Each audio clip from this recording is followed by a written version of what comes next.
everybody. Here we are again. It's day 29 of the Democrat shutdown, and things are getting really tough for the American people. The Democrats are coming near now to a cliff that they will not be able to turn back from, and it's of great concern to everyone who's paying attention to all this. You will note that more air traffic controllers and TSA agents and park rangers are about to go without a paycheck. You've got families and children that rely upon SNAP benefits that are going to go hungry here at the end of the week. You've got more critical workers, by the way, including the people who are the stewards of our nuclear defense arsenal, who are forced to stay at home as the government remains closed. The Democrats own every one of these consequences.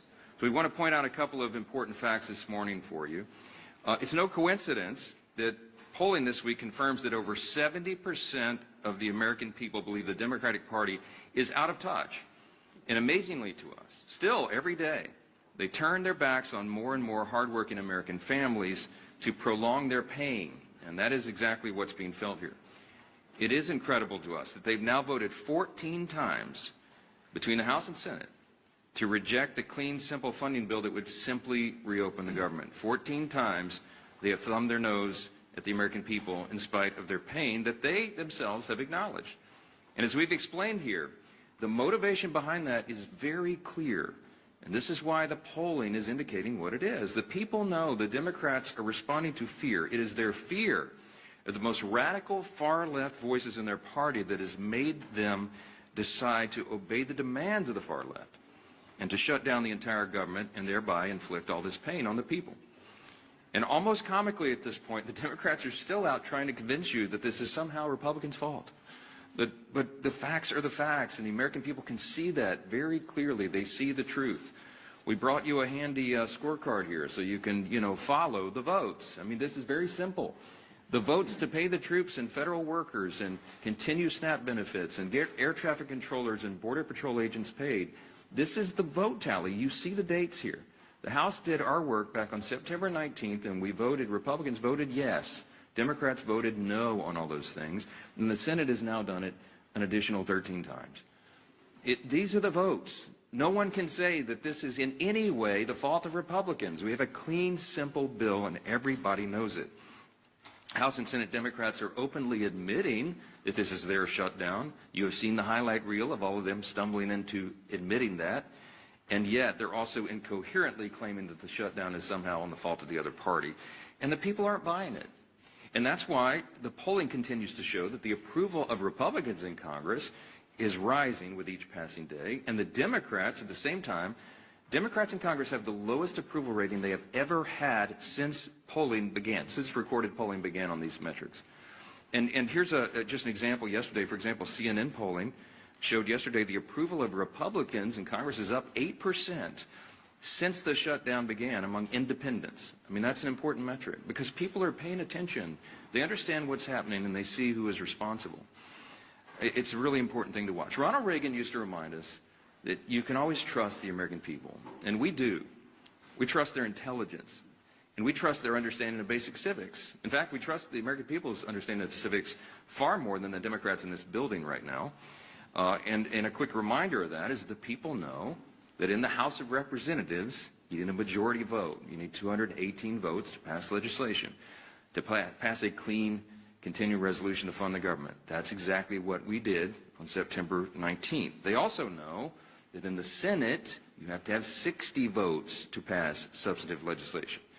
And we've only got 53 Republican seats. That means we need, by the math, at least 7 Democrats to join us to reopen the government.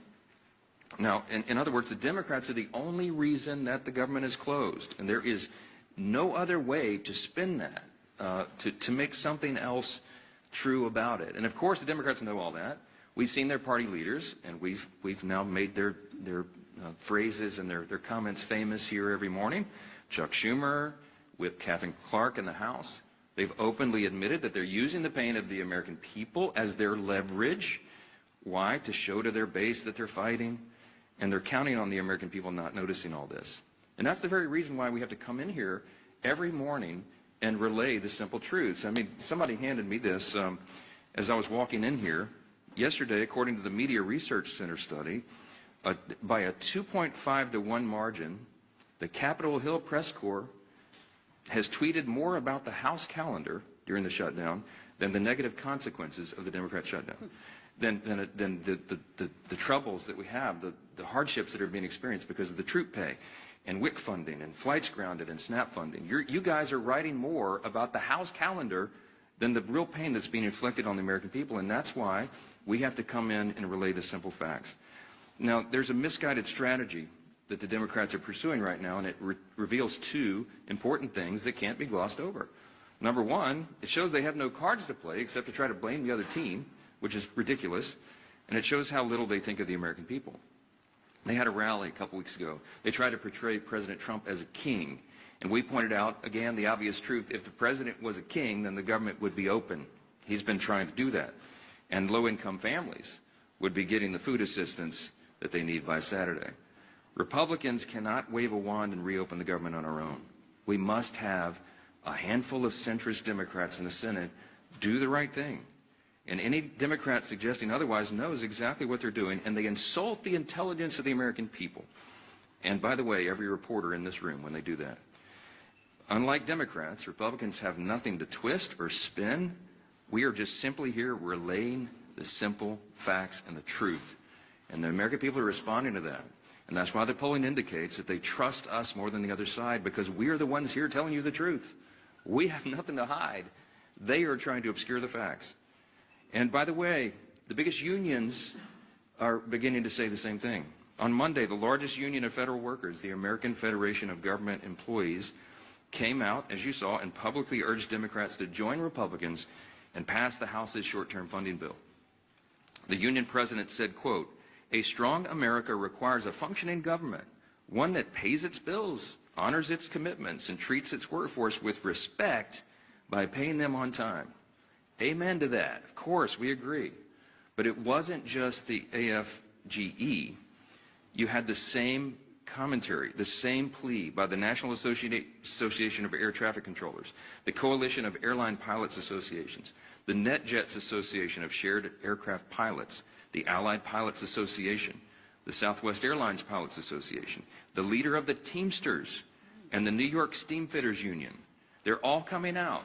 These are the constituencies that the Democrats claim that they support, and that's why the unions came on side of the Republicans in the last election. They've had enough of this nonsense, and they've all called on Senate Democrats to end this shameful shutdown.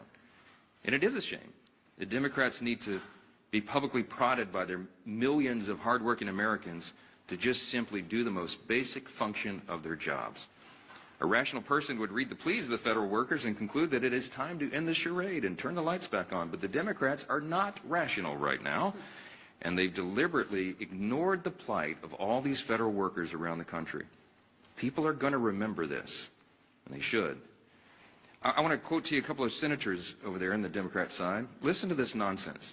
Senator Mark Warner, the senior senator from Virginia, and this is noteworthy because Virginia is the state with the largest number of federal employees. He claims that federal workers want him to vote against reopening the government. He literally said, quote, "I think they want us to fight this." Fight what, Mark? What are you talking about? We have a clean CR. This is not a partisan dispute. It's ridiculous. Senator Tim Kaine is the junior senator from the same state of Virginia with the largest number of federal employees, and he said, quote, "I work very closely with them, and the AFGE would not want us to cut a deal." What the heck are you talking about, Senator? There is no deal here. We're not talking about a deal. We're talking about a clean CR that all of you voted for even as recently as this year. And here's my favorite one. This is the best quote. When asked about the AFGE statement from the big union, Senator Jeanine Shaheen said, quote, "I had a conversation with the president of AFGE earlier, right after the shutdown, and that was their position then." So let me just translate for you. Senator Shaheen spoke with the head of the largest federal employee labor union. The president of that union explained to her the harmful effects of a shutdown, and then Senator Shaheen went out and voted to close the government anyway, and continued to do that more than a dozen additional times. Senate Democrats knew the pain this would cause. They knew about the missed paychecks. They knew the uncertainty of making rent for so many people. They knew about the missed meals. They knew about delayed flights. They knew that our nuclear arsenal and our national defense would be negatively affected by this, and they did not care. They shut the government down anyway to appease the far-left voices of their base. And the Democrats have some soul-searching to do. Are they going to continue to do that? Are they going to run from the far left and do their bidding? Or are they going to do right by millions of federal workers and the American people who continue to show up to work daily without pay? Are they going to do right and reopen the government so that those people are taken care of instead of the Marxist far-left base in their party? That is the question. And we pray that Senate Democrats come to their senses before the situation becomes too dire. On Saturday, this gets very real. SNAP benefits will stop flowing to all those who need it. You're talking about tens of millions of Americans at risk of going hungry if the Senate Democrats can continue this gambit.